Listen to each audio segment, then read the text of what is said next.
Hello everyone, welcome back. Today we're going to be talking about knowing your openings. Okay, so we're talking about medieval combat here.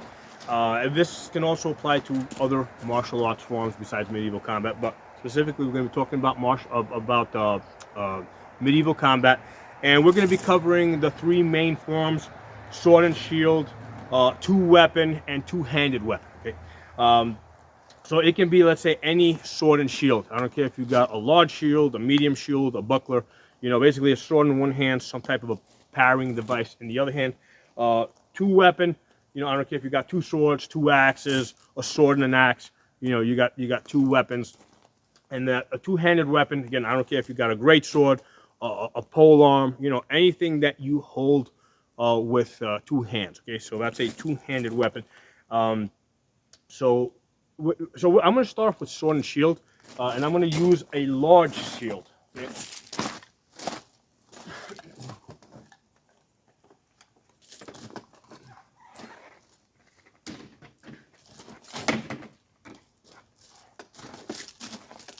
So the reason why I'm using the large shield to start off with is because this covers a lot of area. Okay, so as I stand here in this guard like this, okay, what do you see open? What's the most obvious target as I stand here in this guard?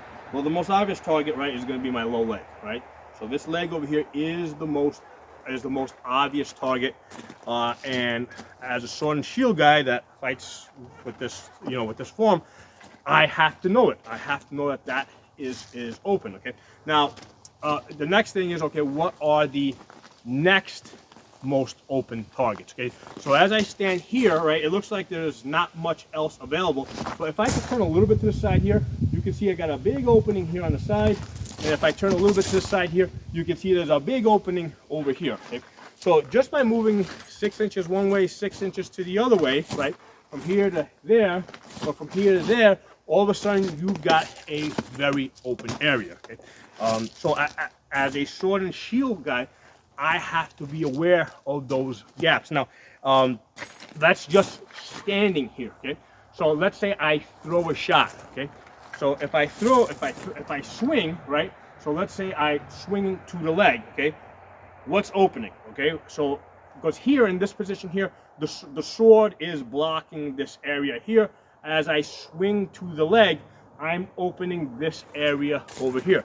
So I'm aware, right, that as I throw this shot, okay, it is highly likely that my opponent is going to try to block this shot and immediately counter to this side over here.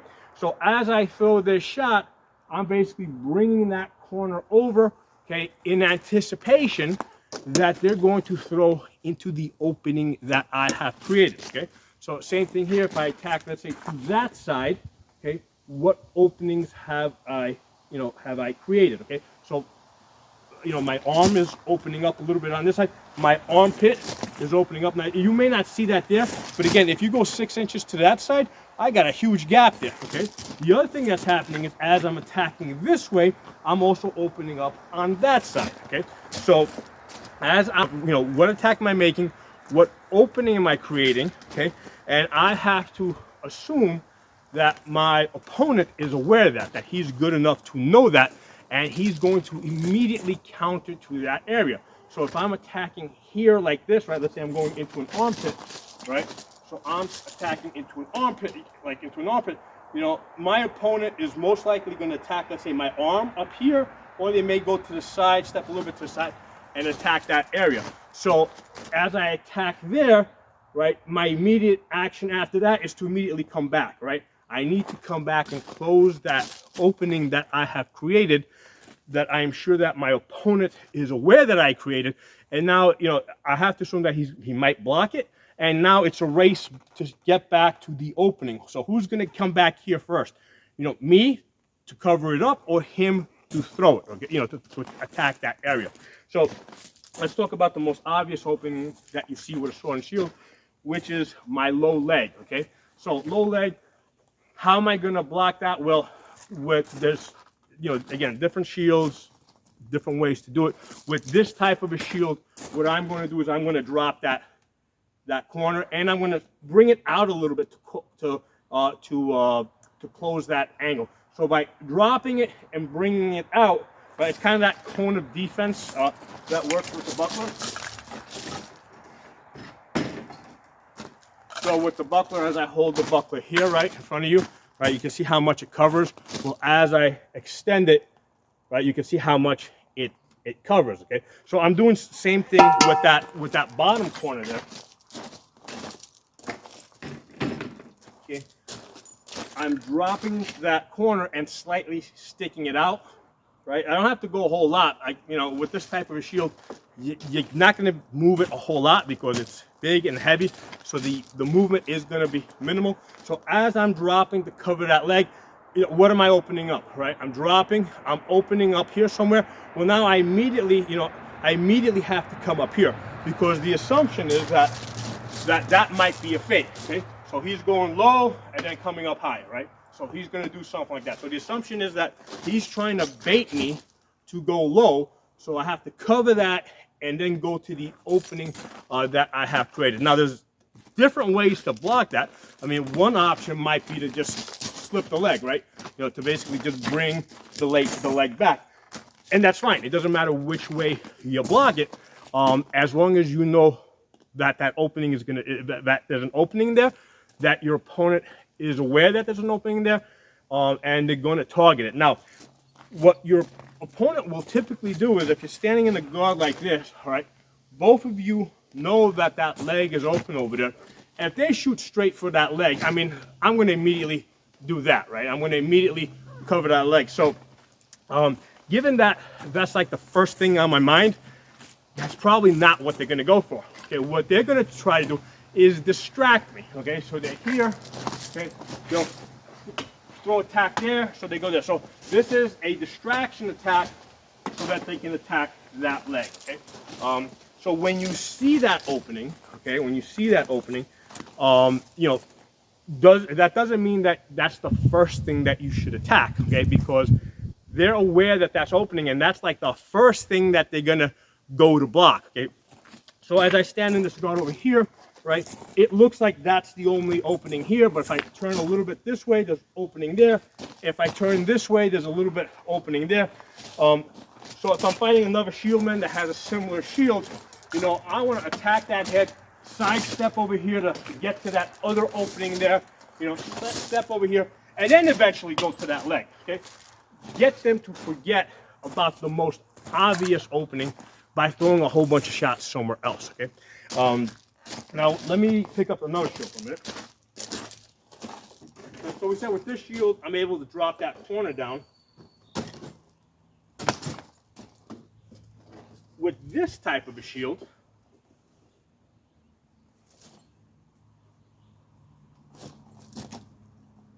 okay, that's not so easy, right? Because this corner over here, if I roll this, it's not going to lower that anymore. I can't quite get low enough, easy enough, okay? So there's a whole lot more leg that's exposed there. How am I going to block that leg? So to me, as somebody that fights with a large rectangular shield, when I pick up a shield like this, and we're doing, let's say, full body targeting, and I can't bring this shield down, I'm going to treat this almost like a buckler, okay? A large buckler, but I'm going to treat this like a buckler. So with the buckler, let's put this down.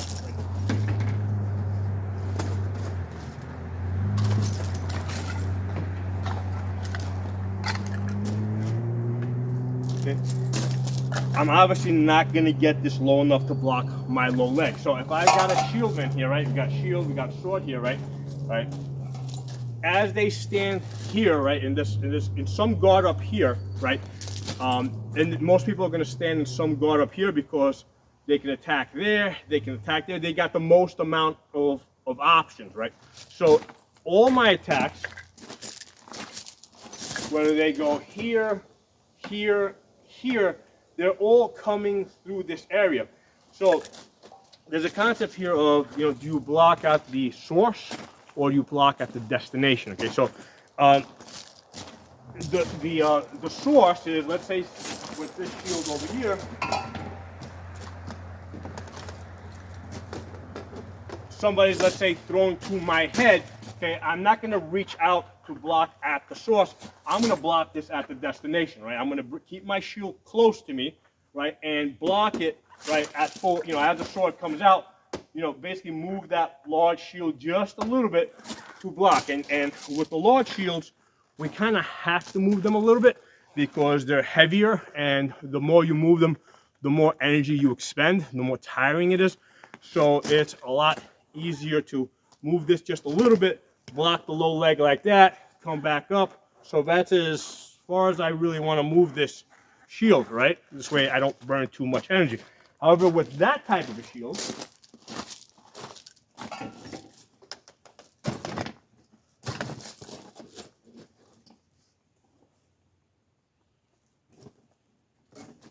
again, aware that now as I stand here like this, my low leg is what's open.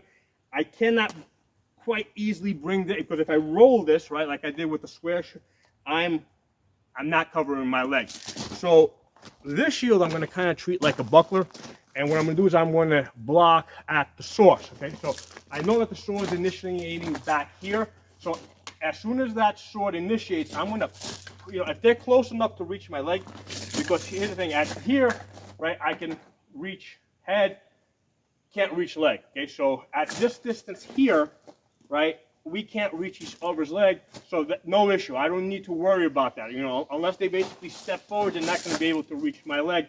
Here, I'm only blocking head. But if we get just a little bit closer here, where they can reach my leg, now I have to punch block it. Okay, now I don't have to punch it as far out, maybe as the buckler, which is smaller, but I got to punch it out far enough to cut off the angle so that they can't reach that low leg. Okay, so as I punch this out to block that low leg, in my mind I'm thinking, what am I opening up? All right, so as I'm here and I punch out, because as I stand here, I told you right here I seem like I'm pretty covered up. You turn to the side here, look how much opening I got there. Well, if I punch this out, look how much opening I have there. So as I punch this out, I'm opening a lot more stuff up over there. So I got to be aware that as I punch this out, I'm opening up a lot more. I got to be able to bring this back and cover up, okay? So, and there's lots of different guards. The guards that I'm showing you guys is not, let's say, like the one and only way to stand or the one and only way to fight. But I'm trying to give you guys an idea of, an idea to think this through, right? And think of, as you stand in the guard, what's the opening? Where's the most likely place that they're going to go? All right, so we got full body targeting. They're going to go down. They're going to want to go down to that leg, okay? And if you're fighting against an experienced opponent, they're going to know that that your leg is the main target. So they're going to throw other stuff in other places, move to the sides to get you to think about other things. And then when they think that they've got you distracted enough, then they'll fire a shot to the leg, okay? So this is what you got to know, let's say, going into the fight. What are my openings? What are they most likely to attack? And when they distract me somewhere else, be aware that they're going to go to that main opening. That's going to probably be their main target area, okay? So that's so it doesn't matter what the form. Let me pick up a buckler.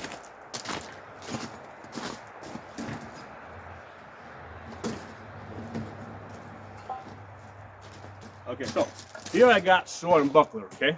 All right, so with sword and buckler, we got that corner, because if I hold this close, you can see a whole lot of me. If I extend this out, there's a lot, there's a lot more coverage, okay? So that's the first thing, again, knowing your openings. If I'm here, how much, what's open. If I'm out here, what's open, okay? Now, there's only so long that somebody's going to be able to stand out there with their hand extended. It gets tiring after a while. So people are going to drop out of range. As they come in, they're going to extend, right? Come back out. So now you got an opportunity to time them. You got somebody with a buckler, they're generally going to be a lot more mobile. So as the shield gets smaller, people tend to be a lot more mobile. As it gets bigger, they tend to be a lot more static, okay? So again, this is also part of me knowing what I can do and what I can't do with this weapon, okay? So again, this is just a general way to think. You know, as I attack, what's open, okay? If I attack to this side, what's opening? If I attack to that side, what's open? If I attack the leg, what's open? So obviously if I'm attacking the leg, I'm opening up my head. I can expect that they're gonna attack, you know, they're gonna counter to my head, okay? If I attack high over here, I can expect they're probably gonna go low, okay? If I'm fighting with a buckler against a shield man, they're probably gonna try and crowd me, right? Because they got a lot of defense, so they might try and crowd me. So when they try to crowd me, right, what I want to do is I want to get this buckler and try to block those shots at the source as I create a little bit more space. Okay, so because if they get close to me, you know, now they're in a position to you know attack me anywhere they want. So it's a lot easier because I know where the sword's going to start, right? So it's a lot easier for me to block their sword at the starting point, right, which is going to always be someplace over here, right, versus, you know, where that chip might end up, right, which is a much larger area, okay? Okay, let's talk about two-sword now, okay? So I was actually fighting a two-sword guy about 2 days ago, and this is actually the motivation that I had for this video. Now, I was fighting with a sword and shield. He had two swords. So with two swords, okay, you know, regardless of what guard you stand in, you know, you're going to have some areas that are blocked and some areas that are open. So if I stand, let's say here in an A-frame, okay, the sides here are very well blocked, okay, the center is open, okay. If I bring this over here a little bit like this, okay, great. Now I got this side blocked, the center line is also blocked, but I got openings here, okay. So no matter how you hold, what guard you hold, you're going to be open somewhere. Now, for the two-sword guy, he's got the advantage of, you know, of mobility, right? He can be really light and quick because he's not running around with a big shield.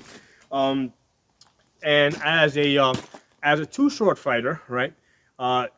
He knows that. I mean, what's the shield man going to do? What's the most let's say the two most likely things that the shield man is going to do to a two-sword fighter, okay?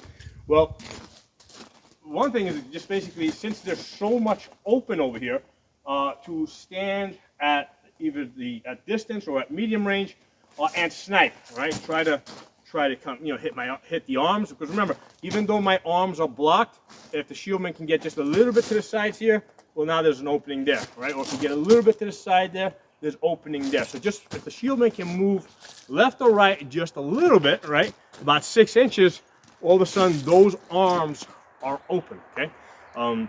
So he can snipe at the arms. He can try and snipe at the leg. So as a two-sword guy, I got to be aware that these are my openings. My center line's open if I'm holding this guard. If my leg is open, how am I going to block that leg? You know, am I gonna slip it, or am I gonna try and meet his sword, right? So if he's gunning for this leg, you know, what's my response? Okay, so this is something that you got to drill, right? Because, you know, these are things that you can expect. Okay, you know he's gonna block that leg. What are you gonna do? I generally don't want to just slip it, right? If I'm gonna pull the leg out, that has to, because what's happening? Okay, we're here. How is he gonna attack the leg? He's got to basically extend his arm somewhat to get to it. As I slip it, automatically counter, you know, to that arm, and then maybe counter to the head. Okay, you know, so these are things that you can kind of expect as a two-sword fighter. You know, if you're fighting somebody at distance who's a shieldman and they're trying to snipe at you. Now, what if you got somebody that likes to crowd you? Because the way I was fighting this two-sword guy, I was crowding him. And basically, I was going around his defense, right? So, when, you know, as a two-sword guy, right, this shield here is also now part of my defense. When he closes in on me, right, because he can't attack me through his shield, okay, that shield is also defending me. Okay? So what that means is I don't really have to worry as much about this part of my body here, you know, being attacked. It's still possible to get there, but he has easier targets that he can get to faster, okay? And if he decides to attack this area over here, I got more time to respond. So if I'm standing here so I want to stand here like this, because this shield is now blocking that opening. Okay, any attacks that come on this side to my head, I'm going to sword block this way. Any attacks that come to this side over here, I can drop the sword. Okay, the greatest vulnerability is that he's going to attack the shield man is going to attack the low leg. Okay, so how do you block that low leg? Because I can't just, if I bring my basket down, right, try to bring the forte down, he's going to still get underneath it. If I try to somehow drop this sword, I'm probably going to get caught up in the shield because this shield is going to be stationary, right? He's putting, you know, there might be some contact there. So I'm probably going to hit this shield before I get that block there. And then what's going to happen is recovering is going to be very difficult once I get this sword basically pinned between my body and his shield, okay? So that's probably not a great idea. So I'm fighting this guy, I'm here, I've switched, let's say, from an A-frame, because I no longer need to block this, to this, whatever this is, a T-frame, let's call it a T-frame. I'm here like this, okay? All right, so I'm here. He's probably going to shoot for that leg. The best way, I think, right, and there may be other ways out there, the best way for me to block that low leg is to take the forte of my sword, or the basket, and basically punch block it. I want to meet his sword at the destination, at the source, right? At the source, the place where the shot originates from. Because if his sword's up here, whether he's going here, here, or here, it's basically coming out of the same area. So as a two-sword guy, I want to meet it there, block it there, maybe stuff it there. I now still have a free weapon, you know, and now I can attack.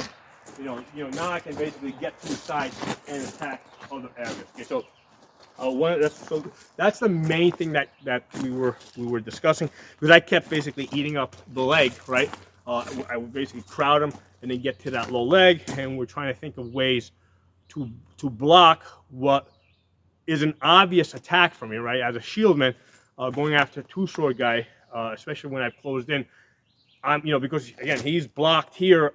I'm going to go for that low leg. Now, other options for me as a shieldman is to basically come around the backside here. So from this guard here, right, the two-sword guy has to be ready to bring the sword back, right? Because there's a good chance that I'm going to basically, do a back cut, a false edge cut around the back. So he's got to be aware that if he's not punch blocking the shot, if it's going to be a high shot, he's got to be ready to come back here, okay? And then from there, he's probably going to go back to my leg.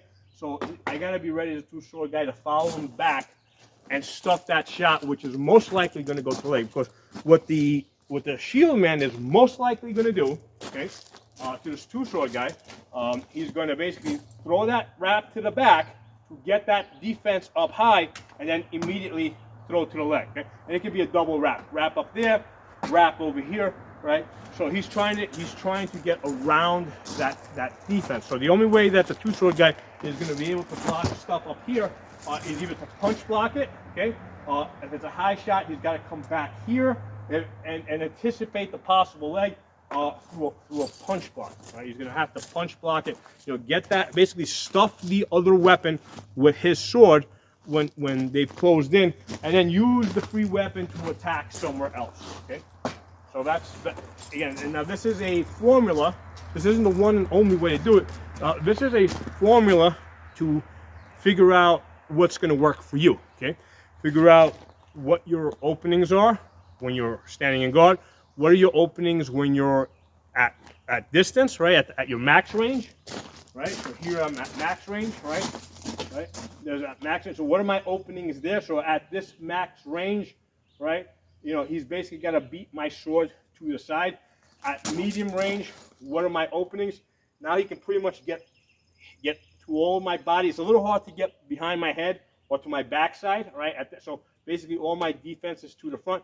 At this distance, it's a lot harder for me to punch block, right? So I'm going to basically have to sort of block at the destination. So when that sword comes out to me, because I can't reach him, I can't get all the way back to his shoulder, right? But when that sword comes to me, I can block high up here. I can also block the leg and immediately counter, okay? So in the medium range with two swords, I'm able to block at the destination when the sword comes to me.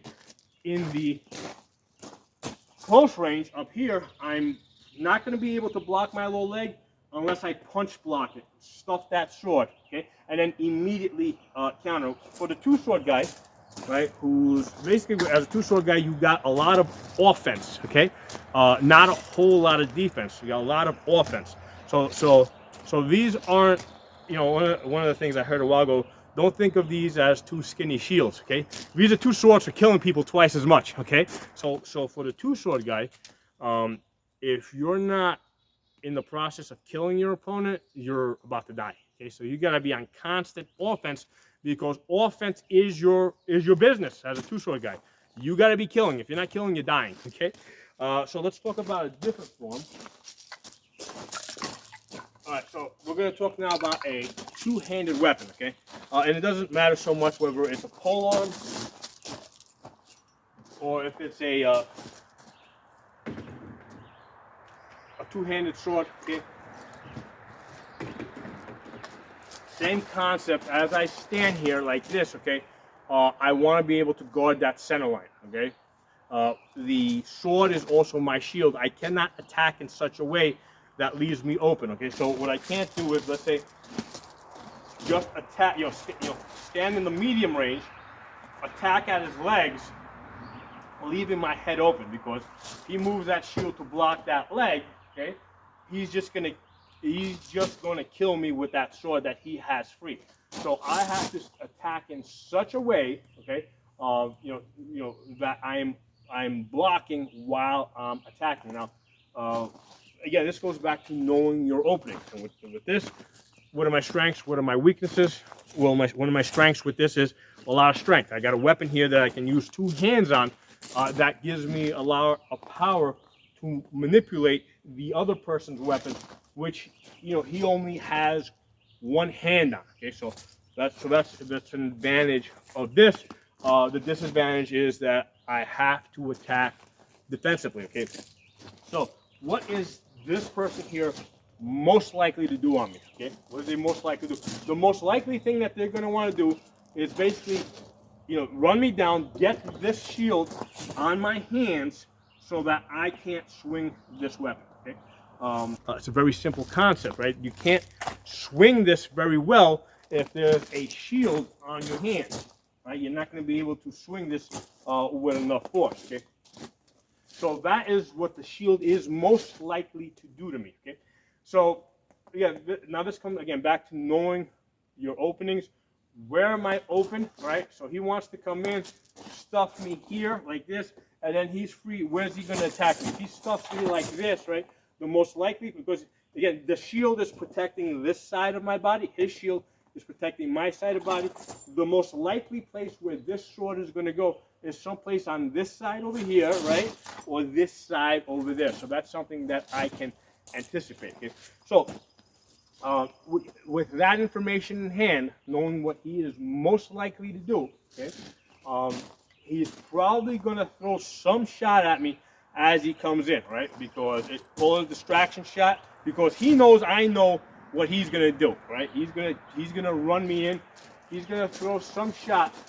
While he throws his sword out at me, right, I want to catch that block, right, wherever it's most likely going to be on this side here, right, if he's right-handed, it's going to be most likely on this side, because that's the easiest thing for him to attack, okay. Now, what's going to happen is, as he's recovering his sword, okay, I know exactly where his sword's going to be, because if he's swinging a sword, okay, right, and he throws some attack here, in order for him to throw the next attack, he's probably going to have to recover. I mean, there's other options that he could do. He could pull back and thrust, okay? But most likely he's going to come back over here. So as he comes back or sets up the thrust, okay? So I want to catch the block, okay? Or if it's a thrust, basically push the thrust offline, okay? And then from there, basically bind his sword, tie it up, right? Because he can't swing his sword, right, if I basically have tied it up. Okay, so from this position over here, I've got him now in a position where I have two hands on my weapon. I can control that weapon, and then from here I can either thrust, okay, I can come in, you know, with an attack there, okay? Or from there, you know, I can come in with an attack on that side. So, you know, or go, let's say, you know, from there, go and attack to the leg over here. Again, especially if I'm going for that leg, I'm releasing his sword, okay? So I gotta be aware that as I attack somewhere else on this side here, right, be it head or be it leg, I'm freeing up his sword, okay? So his sword, as soon as I free it, what's it gonna do? It's gonna immediately attack me, okay? So as I attack that leg, I'm immediately coming back in anticipation of him attacking the opening, the easiest opening, which is gonna be someplace over here. That's where it's gonna go, okay?